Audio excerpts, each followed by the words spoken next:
Folks, welcome back to the Get Wired podcast. Really appreciate you being here. If you are new here, the whole premise of these podcasts is essentially Get Wired is me going through and clipping wire or sorting through electronics or basically just doing something that I can passively do while I'm having a conversation with you. And I just need to grab my gloves. But really excited to be able to be back here again. We've had some really good feedback over the last couple of weeks from a lot of you actually talking about how you enjoy these videos, the whiteboard videos. And I'm going to try and keep the rotation around doing different kinds of content in this space, because I think it's really important that, shaking it up and provide you guys really valuable information. But today, originally I wanted to talk about the state of product and talk about some of the things that have been selling for me, but I just haven't got myself organized and got that in time. But I wanted to kind of continue on around the conversation that we've been having around, profit, growth, scale, how you can't have both at the same time. And for me, it's, I wanted to kind of put the premise out there, and this doesn't have to be reselling related. It can be, a bit more broader than that. It can be any job for that matter, or any hustle or any dream that you have. But the question or the premise we're talking about today is, are you building a business or just giving yourself another job? And it's an interesting balance between the two, simply because, sometimes we can create ourselves and build ourselves into this trap that, where we're just, absolutely stuck in this, I guess, ongoing rinse and repeat, and it's a grind, right? Now, reselling is a grind. I'm not going to lie there. It's definitely something which not everyone enjoys. And that's okay. It's not for everyone. And this is not a video to tell people to do reselling or anything like that. But essentially, what we want to think about is like, you want to make sure you know the difference between owning your time opposed to being trapped in your own operation. Now, I can talk pretty well on this, because my whole mission on building this business is to remove myself from the daily operations in the long term. And we're starting to do that more and more. I've had my new starter start last week, who's my third on-site hire, taking over doing the postage and helping with more photos and things like that. And he's 3 days a week, minimum 3 days a week. He's actually going to be here probably 5 days a week this week, because I've got my other photographer away, and having that flexibility to be able to shuffle it out is really good.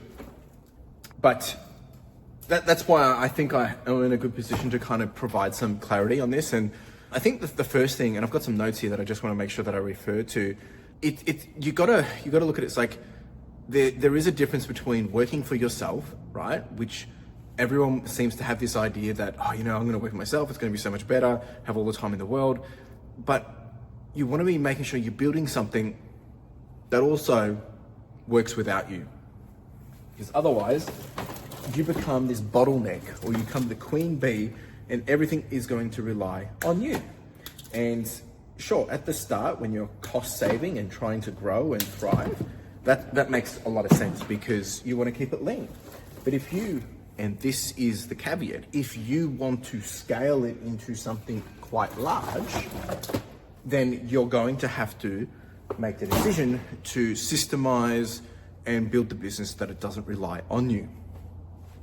Right, so the real question is, if you did quit your job, or if you left your job, I think you've got to really think about it. It's like, whatever it is, if you're building a business, if you're creating a business, if you're starting a business, if you're doing a hobby, if you're doing a side gig, whatever it is, are you doing that to give you a better lifestyle, or are you doing that to give you a worse one?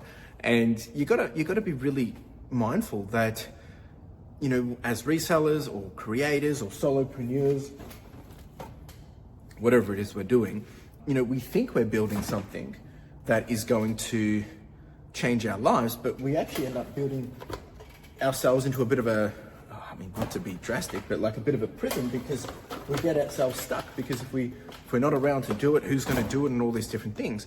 So for me, when I first started, I was doing it all myself, right? And I was chained to the operations of everything.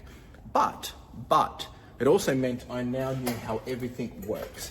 And that's why I can be very confident in what I do, is because I've done the reps. If I didn't have the experience to outsource this stuff, meaning if I hadn't had the experience of doing the postage, It's a lot harder to outsource, right? If you don't have the there's a texter. If you don't have the experience yourself. So that's something you really got to take in mind, that in order to get to that level, it makes sense that you do need to have a really good detailed understanding of how this all works, right? So starting lean, starting by yourself, starting to build the business bottom up with you doing everything, that makes complete sense, right? It really does. But for me, like I left the 9 to 5. I was a project manager in the corporate world, working with a consulting firm. I left the 9 to 5, not because it was a bad pay or I didn't like the people. I just realized that I had other ambitions. I had other goals and dreams. And me staying there wasn't going to actually get me those longer term goals and dreams. Now, I didn't know what I was going to do. I kind of just fell into reselling and selling on eBay simply because it was the quickest way and the lowest entry to barrier, and I knew I could do it. But for a long time, I haven't had the freedom and flexibility. And I don't have unlimited freedom, right? I mean, I've got freedom to choose how we operate, what I do, when I do it, and all these different things, but it still heavily relies on me and requires me as the main deciding point or main touch point in making the business thrive. Now, we want to be careful, because if you build a machine that requires you to work every day in order to have sales come through, well, you're just creating another job, right? This myth that more sales equals more success, when really it's just more hours that we're doing. So, if you're an engine and the engine stops, then you don't have a business. You simply have a job. And that's something that I've been very, very, very bullish on making sure as I build this. How do I keep bringing it back to, okay, yes, I want to, I want to own the business. I want to do everything in the business. I want to know the business. I love the business. It's my business, and that's my responsibility. But at the same time, I have to think about when we implement new things. It's like, okay, well, long term, I want to build this so that I know that if I needed to flick a switch and build it out to just have other people doing everything, that's what we should be working towards, right? So we want to really make sure we understand what that means. It means the business can run without me. It means the business has systems and it's not just a hustle and figuring it out. And we want to make sure the business has leverage, people, tools, automation, processes, all these different things. Now, I talk about this like I've got that all figured out. I don't have all of that figured out. There's stuff that I have been really, really sloppy on, haven't got on top of, and now that I've got another worker, I'm working on getting that more and more cleaner, right? But for me, I went about from hiring a photographer, I outsourced the washing, right? And then I started building out a listing service. I got a lister, then we've built out a listing service. I've hired someone else to help with shipping. And, now they're also helping with doing other photos and stuff. And all of these things have started to compound in giving me more and more time back in my pocket.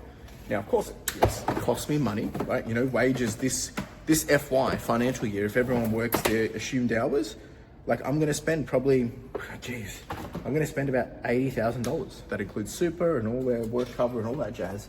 And that's probably more than what I've paid myself over the last few years. I've been paying myself probably about $40,000 to $50,000 on average, which isn't much, but it's not bad considering the business is continuing to provide that for me.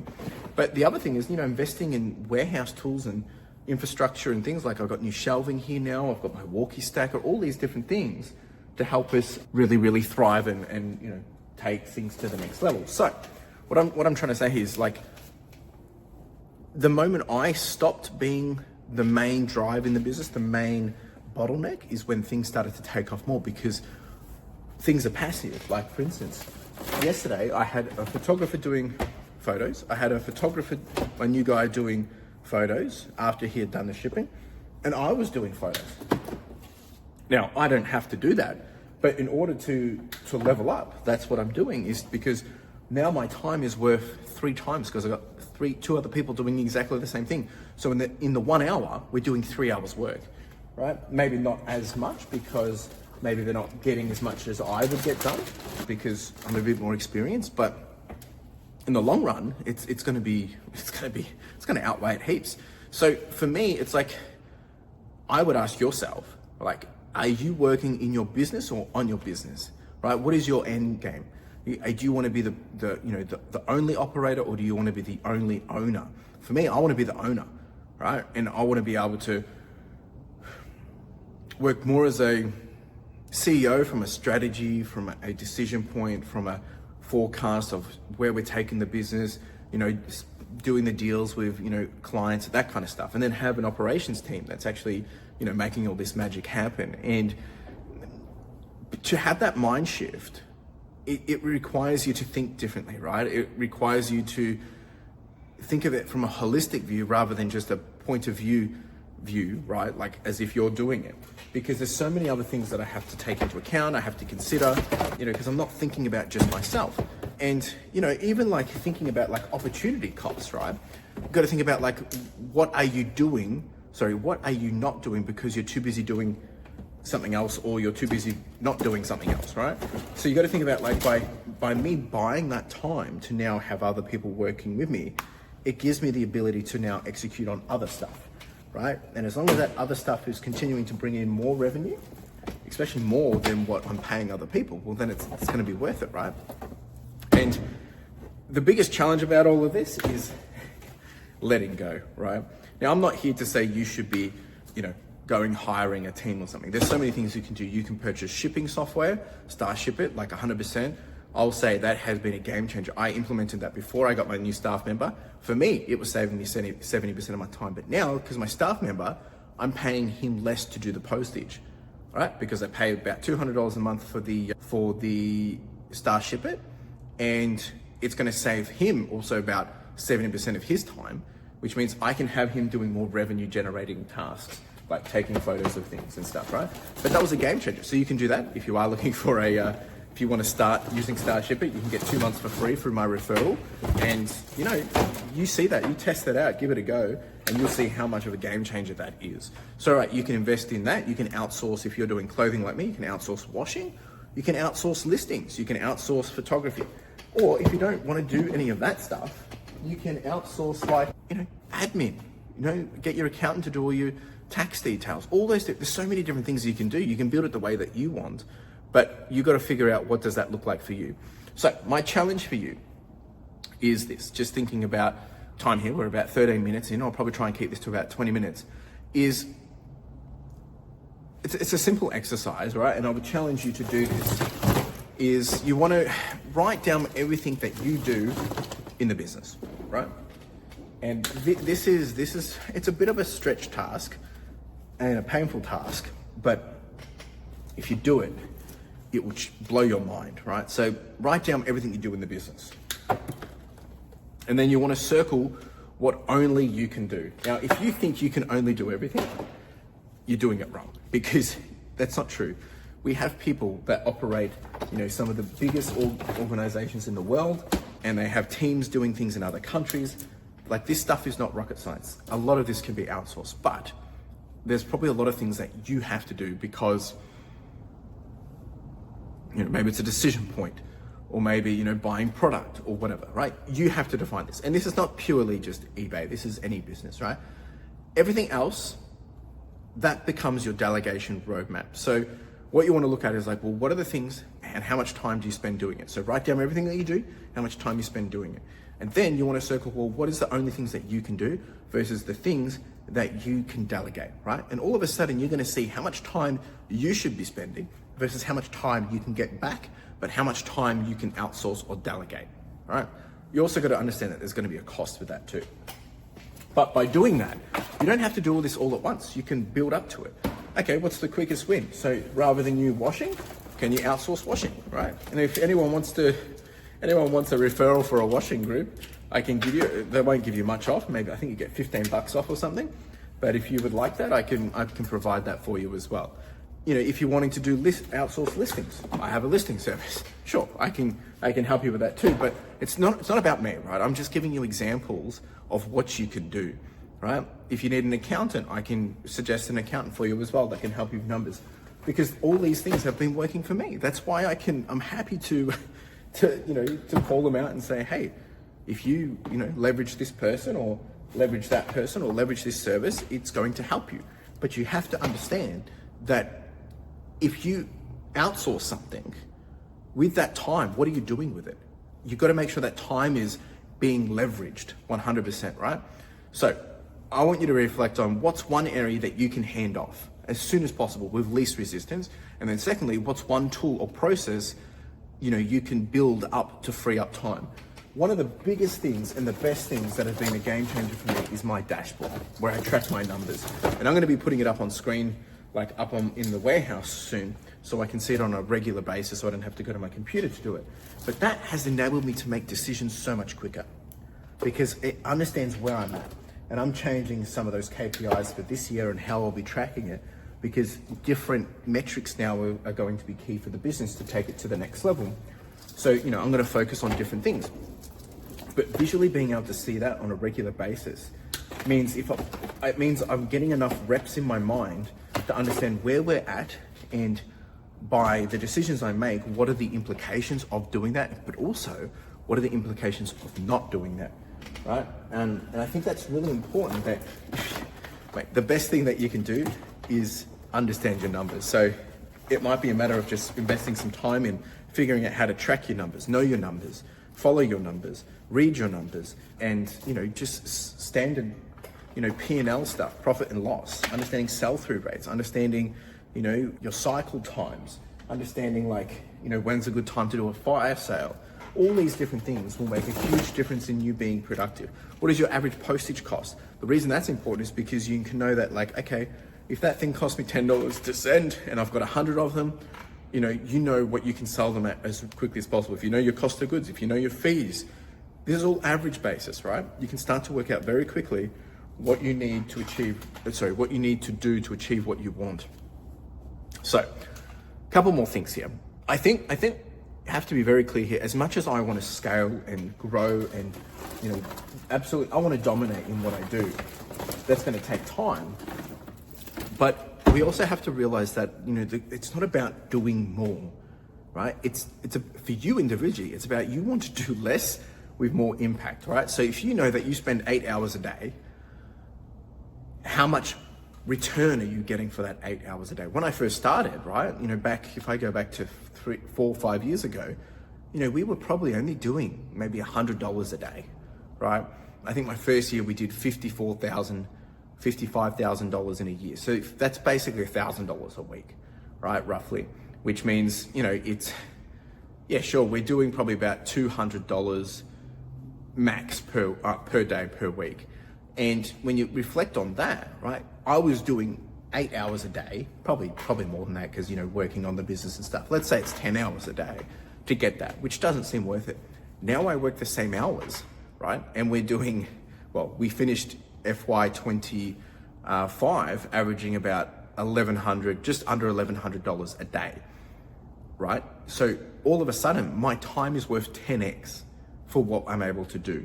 Now, it's not just me doing it purely, obviously. I've got a team that helps with that. I've got the ability to leverage a warehouse to do that. But my time has grown 10 times in value because I can have 10 times more stuff happen in the same amount of time that I'm putting time in, because I've got other people working with me. I can afford to pay for other people. I can afford to pay for the warehouse. I can afford to do all these different things.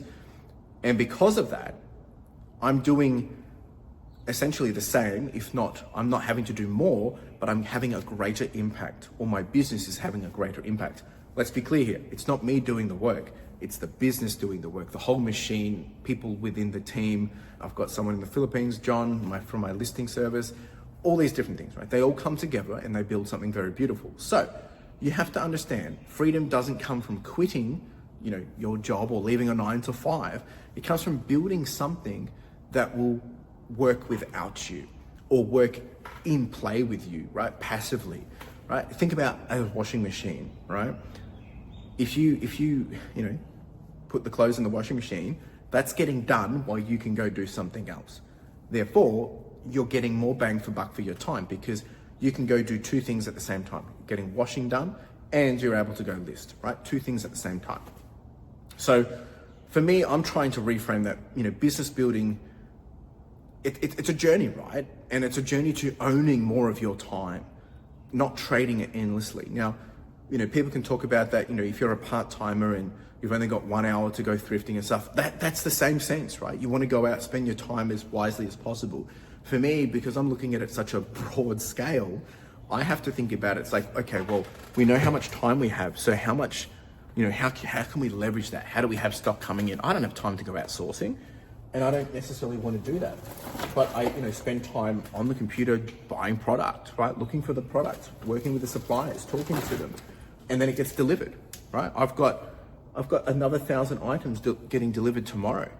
I had 1,000 items delivered last Friday, right? Of clothing. Like that's it's just coming to the warehouse, right?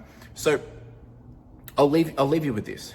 Are you building a business, or are you just giving yourself another job, right? What is your plans? What are your goals? What are you trying to do? I'm not here to tell you my way is the right way. 100% never ever want you to do that. I don't even want you to copy the way I'm doing it, because I'm being very bullish. I'm putting costs up front. I'm front loading the business. We operate at a about 0.89 ratio cash flow. What I mean by that, for every dollar we spend, we're only getting in basically 89 cents back. So we're in a cash flow deficit, right? And that's because I continue to if I know something's going to make our life easier for the next year, I continuously just spend the money, make it happen. Because in the long run, that's how we're able to jump up and grow so quickly. But it's not sustainable if you're just in growth mode 24/7, because hey, I want to enjoy the profits. I want to be able to have extra money left over, but the majority of the profits we get, we just put straight back into the business. Yeah, so you got to ask yourself, what are you trying to build? What do you want to have? I think a challenge for you, a majority of you are part-timers, is how do you build your part-time business to operate without you, so then you can do even more, right? Like build something else, another business, another service, or another hustle, or spend your time doing things that you want to do while the business is operating without you. That would be great. And you have your full-time job, you've got another little business running without you. That's passive income. Appreciate you being here. We've got plenty more of these episodes coming. If you have a topic you'd like me to go through, reach out. More than happy to try and bring those into it. I've got more coming shortly. I didn't really get much done, but I enjoyed this conversation anyway. So we've been doing the wire, as you can see down here, wire, and we've got heaps of wire down here as well. This has been the Get Wired podcast. Appreciate you. Leave a comment down below if you want to continue the conversation. You have a wonderful day. Cheers.